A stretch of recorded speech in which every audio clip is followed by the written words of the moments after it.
When was the last time you were asked about your SAT score? In a job interview, a parent-teacher conference? Does the 2013 standard tax reform ask for your social security number and then your math and verbal score?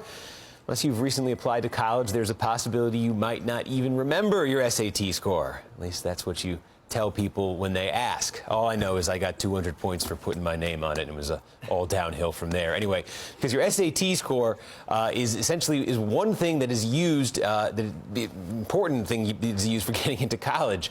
It is how we have measured high school students for a long, long time.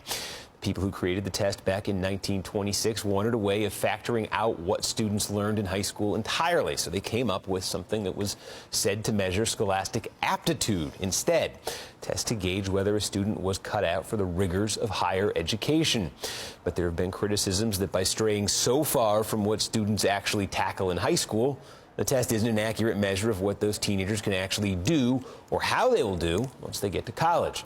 Colleges and universities say that over the years they have been seeing a disparity between what the SAT score predicts for a student's future higher education and that student's grade point average once they start taking college-level classes. What the test has been shown to measure is wealth. It is an excellent predictor of how much money their parents make. The higher the family income, the higher a student's score in all sections of the test. There have been attempts to overhaul the test in the past. In 2006, an essay section was added, and that has been open to criticism too, because you can basically make stuff up on it. You can provide false evidence, you can use words out of context to support your argument, and the graders of the test are only allowed to assess the coherence of the writing, not its accuracy. Retired MIT professor Les Perelman, who's been studying the way the test has been administered, says it didn't matter what you put in that part of the test. Quote, you can tell them the War of 1812 began in 1945. Having details essay mattered, but not having factual accuracy. Just use words like plethora or myriad and maybe a quote from FDR. You are well on your way to scoring much higher. So that's one reason that this week, the College Board, the company that administers the test, announced that it is overhauling the SAT. There will be no more essay, or at least it'll be optional. What is now a 2,400 overall score test is back to being 1,600 overall points. That's the best score. The essay, as we say, is optional. The other reason for the overhaul is this. They're changing the test to make it more reflective of and relevant to a college-ready curriculum, an attempt to measure how well students are doing in high school instead of simply predicting how well they might do in college. In other words, less aptitude and more, I've got this. So here now to help me discuss whether the new test is likely to do a better job than the old test, whether the SAT is a test worth having at all, are Robert Franek. He's a publisher at the Princeton Review, the standardized test prep company. Brian Murphy is back with us. He's a professor at Baruch College. William Hiss, he's the former dean of admissions at Bates College, one of the growing number of test optional schools. And Rehema Ellis, she's the education correspondent with NBC News. And Rehema, I guess I'll just start with you. We spelled out some of the broad changes for people who took the SATs maybe 10 years ago or so, or 5 years ago. What next year will be so different about this test? It won't actually come next year, but it will be in 2016. So for today's freshmen in high school, they'll be the first class that actually will be taking this test. And you pointed out what some of the differences will be. Number one, it's going from a 2,400 score down to 1,600. The essay is optional. Calculators currently, which are used on the test, they will have just a limited use going forward. And like, what's the reason for because I remember the big thing was we had to get this TI-82 calculator, TI-81 when I took it. It was very important for the test. The reason for taking the calculator out was, does it measure some different skill without the calculator? Is that the...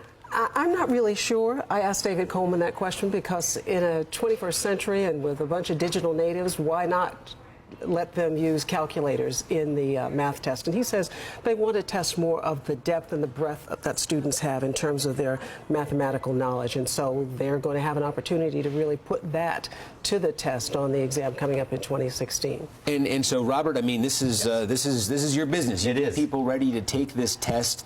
What do you think of the changes that are being made to it? A couple of things. I mean, we have long been critical of the College Board, specifically around the SAT, and I think we heard it from the College Board and David Coleman this week. The SAT is not predictive of college success. It is not a good test.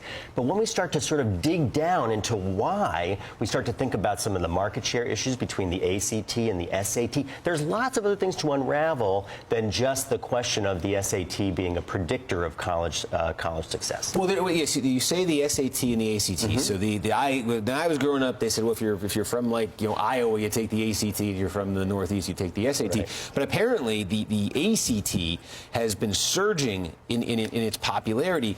It surpassed, I guess, last year. That more people took the ACT than the SAT. What is the reason for that? What is the ACT doing that the SAT isn't doing? And is it a better predictor of college? A couple of different, and you're absolutely right. The myth was that everybody in the great middle of the country took the ACT, and everyone up here on the left or the right-hand coast, you took the SAT. The truth is that any college is going to accept you based on your ACT or SAT scores.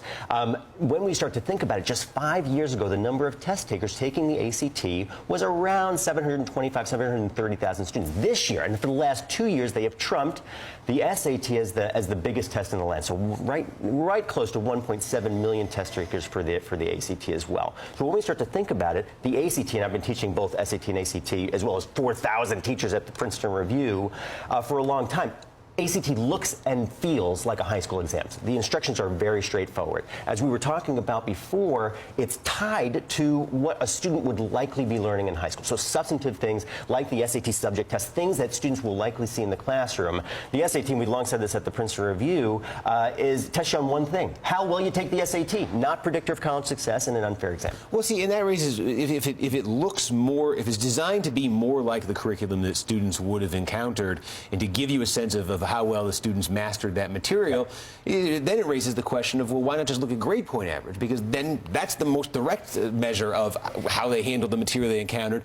Bill, I know you've done some research on this. You come from a school that made it optional a while ago for students to even submit, to even submit SAT scores. But what have you found in terms of the difference between college performance of students who took the SATs versus didn't take the SATs? We did a national study of 33 institutions, private, public, minority, serving, arts, 123,000 students, and found that there was no difference whatsoever on either cumulative GPA in college or in graduation rates between the students who submitted tests and the students who did not.